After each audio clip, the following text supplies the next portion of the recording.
Hey everybody, it's Kristin O'Brien, the president of Center County Association of Realtors, and we're here with the Bald Eagle Area School District today to talk a little bit about their school district and what makes them unique.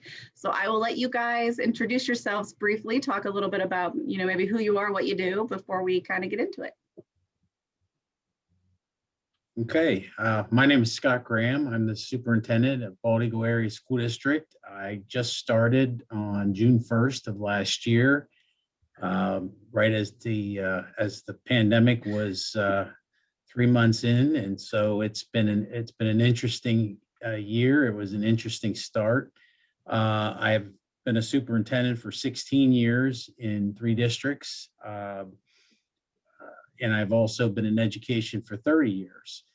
I came to Bald Eagle for several reasons, but I really have always worked in rural schools, and the philosophy of Bald Eagle area is teach for success. And when I did my investigation of the district as I was applying for it, I really noticed there was a lot of community support, that there were so many offerings for students, and especially in a rural district, because we have 340 square miles. So we are a large district, but we offer so much for students, as far as course offerings, electives, extracurricular activities. And so, knowing that and knowing how involved the community is made it a very appealing place to come to, and it certainly hasn't disappointed me. Awesome. So I am Tracy Boone. I am the Director of Curriculum and Instruction.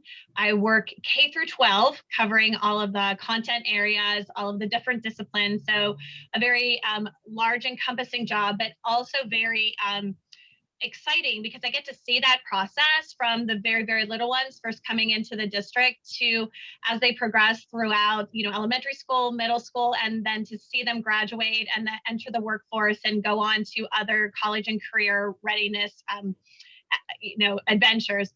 So it is an enjoyable experience. It's very busy. So we also cover in my department data and all of the statewide testing information that comes in, as well as technology and how that all integrates into creating just a really energizing, exciting educational experience for the students that we serve here. So for myself, this is like year 27. So enjoying every minute of it, been in a variety of different places and ended up moving back home. So I enjoy being at Bald Eagle and have graduated from Bald Eagle. So was a student at one point. So it's just a very family oriented, very close knit community school district. Awesome. All right. So you guys are a wealth of information. This is awesome. And congratulations, Scott, on taking over as superintendent during COVID. I did not know that. So yes. That's a lot. You got to thrown right in that. Well, it was 16 years. It's been the most interesting year, but it's also been a very fulfilling year.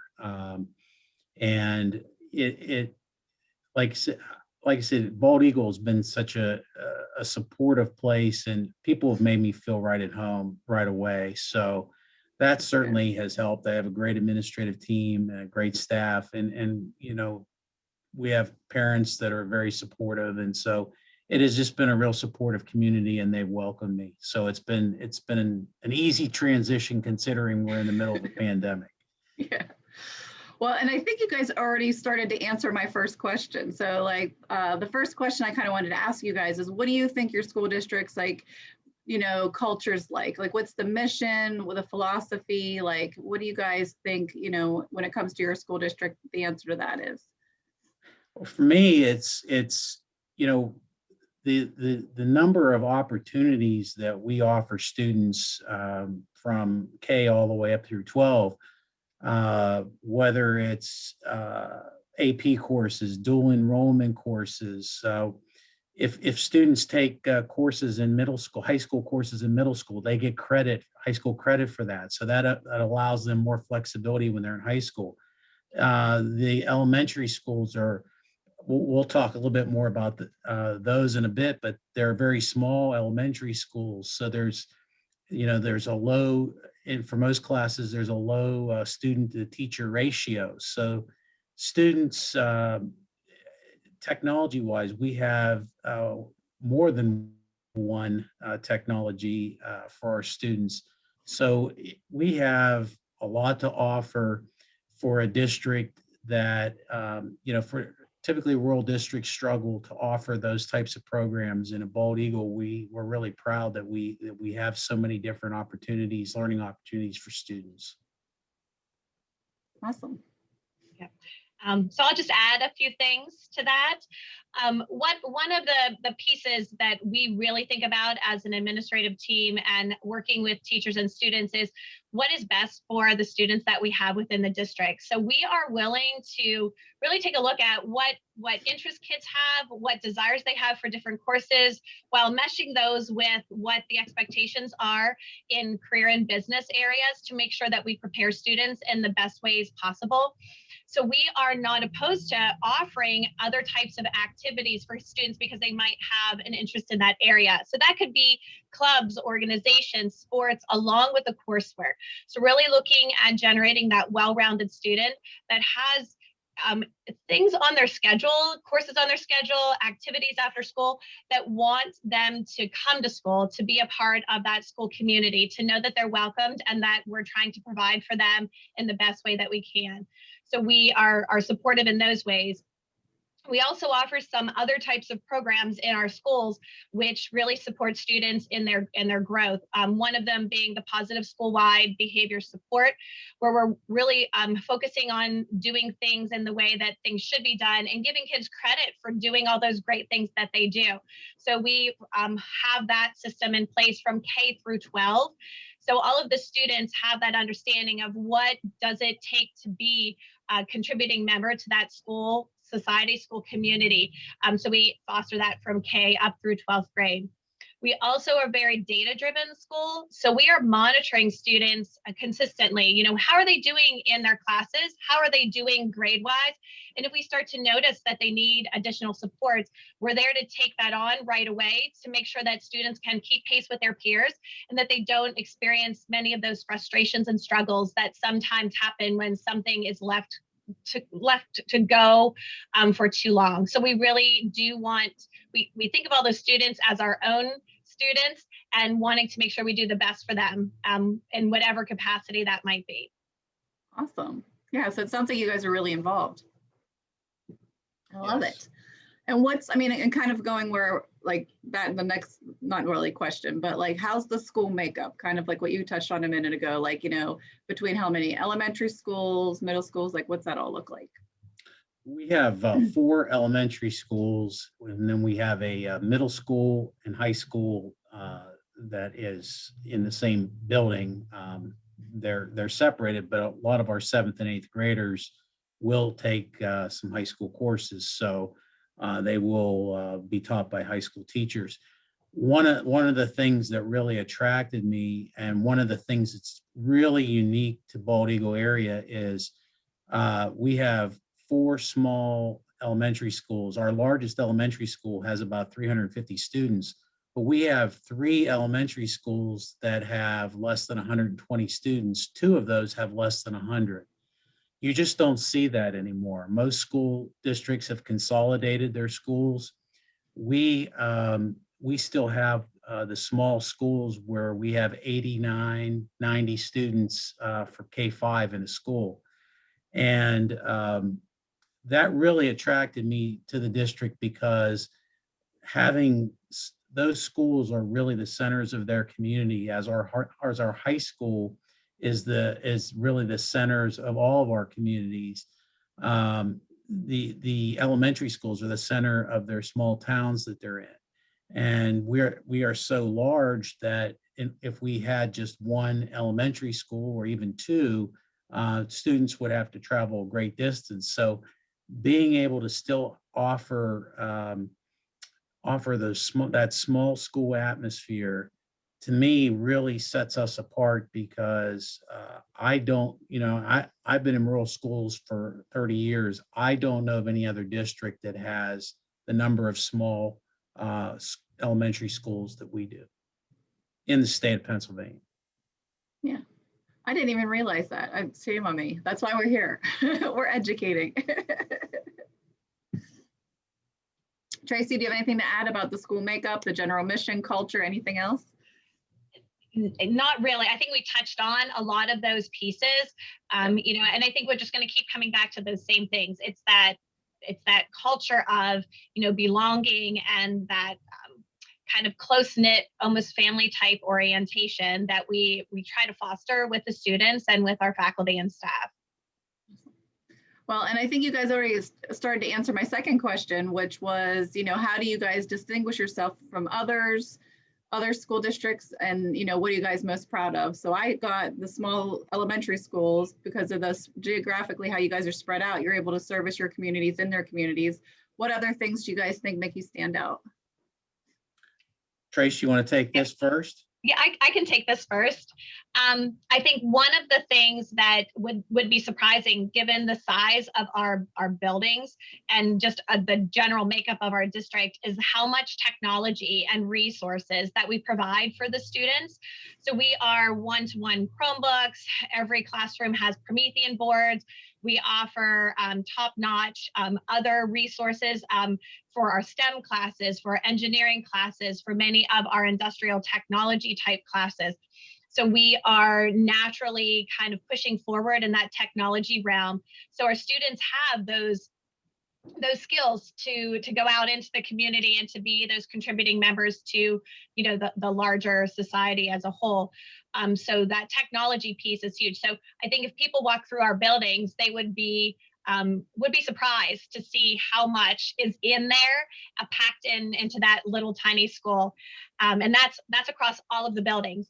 The other nice thing that we do as a district is that every one of our elementary buildings is the same. I don't mean same student-wise, but I mean curriculum-wise. So it would not matter if your student went to Wingate, if your student went to Port Matilda, to Howard, or to Mountaintop. You would have the same curriculum, the same materials, the same resources, the same technology, which you oftentimes don't find in some school districts. So we want to make sure that regardless of where a family lives in relationship to our 340 geographic miles, that they're all receiving the same supports, the same services, the same materials and resources for their classes. Wow. And I just like to add, when we get to elementary school, we have school choice in our district, which is unique, I think, to a lot of districts, that a parent can choose any of the 4 elementary schools for their child to attend in the district. It's up to them to make that decision. So again, that's very unique, I believe, to Bald Eagle area to be able to have school choice in any of the elementary schools. And if I can just add to that, that school choice is not about parents providing their own transportation to get to those other schools that might not be on their regular bus route, but we also do provide transportation. So there are shuttle bus routes that will take the students to those schools, but then deliver them back to pick up the regular bus in order to go home. So this isn't something that a parent is selecting to go to a different elementary school and then they are requiring, that transportation. The other thing we do is we offer transportation for after school activities.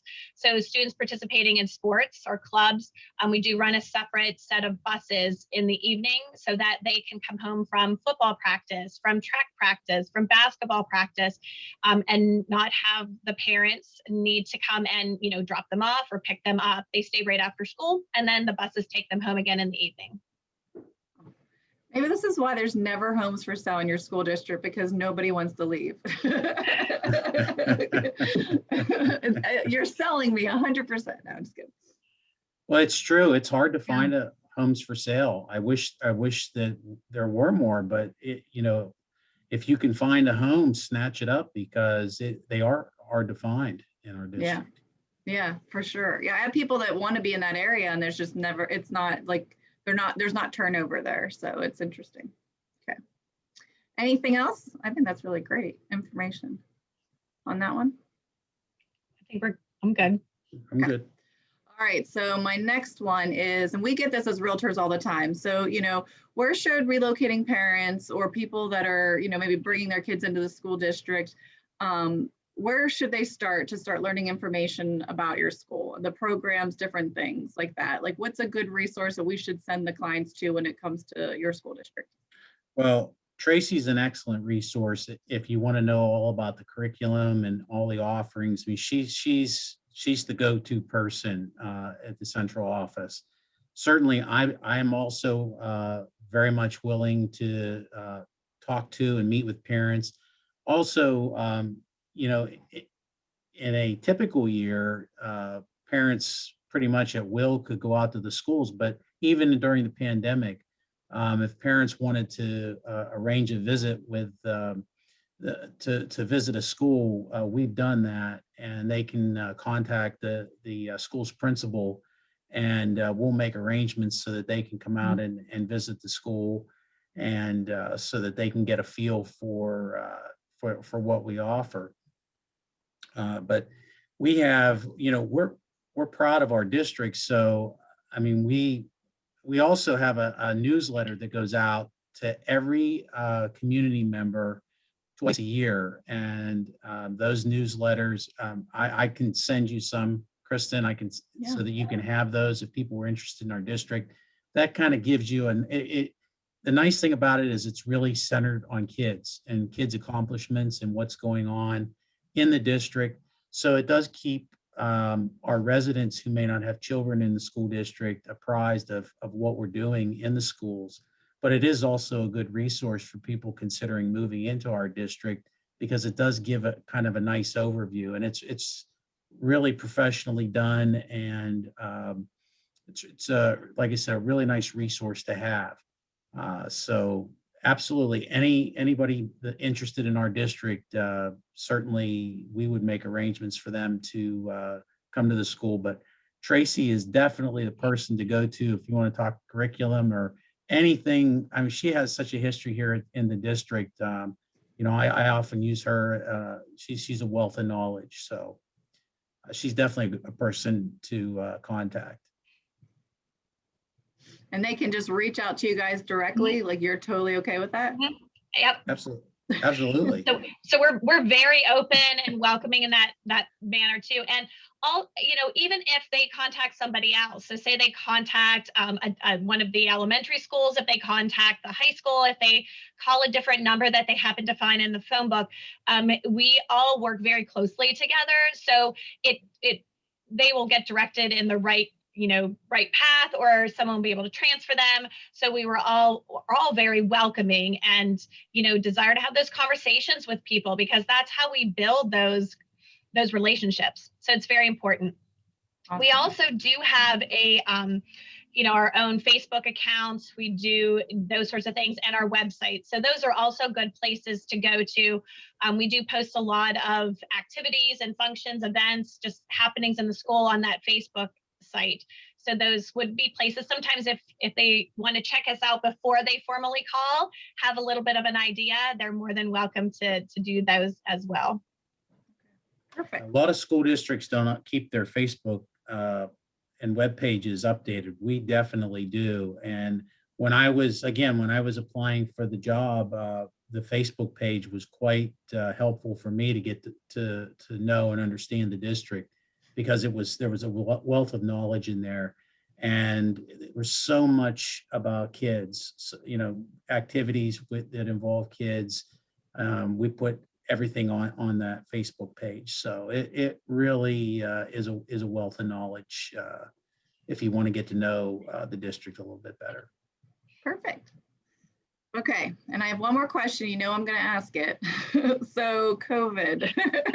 So how would you say, your communication with parents and students, like how did you guys change in either direction, positive, negative, during COVID? Because everybody wants to know this is the big thing that got affected, obviously, last year. Well, one thing is we've always been very transparent. And so we have communicated with parents when we have COVID cases. letting them know what's going on, just keeping them apprised. Actually, you know, not just parents, the whole community, keeping them apprised of what's happening. You know, we really feel that communication and transparency. I mean, sometimes I'm the pandemic coordinator, so I feel sometimes like the Grim Reaper when here comes another one of these COVID updates from Mr. Graham. But I mean, you know, it is what it is, and people they've been positive as far as, you know, they want to know what's going on, even if it's not always the best of news. So, you know, we really have tried to reach out to parents and all of us and keep them updated as far as you know, how COVID has affected us and you know, what we're doing to address the COVID situation here. One of the neat things that we did early on is we put in all of our classrooms these bipolar ionization units, which we believe have helped significantly in not only helping keep the numbers down from the virus, but have also, we've noticed a lot less people sick from cold and flu season. Part of that could be wearing masks as well, but we really feel that we have a very a great safety plan, and the school is actually one of the safer places to be when you look at, because we have that safety plan in place, and it is a very controlled and structured environment. So most of our parents have chosen to keep their children in school, and that's one nice thing, is we've been in person from day one. You hear all these school districts that haven't been in person yet. Schools in this area, including us, have been in person from day one. Yeah, which is awesome.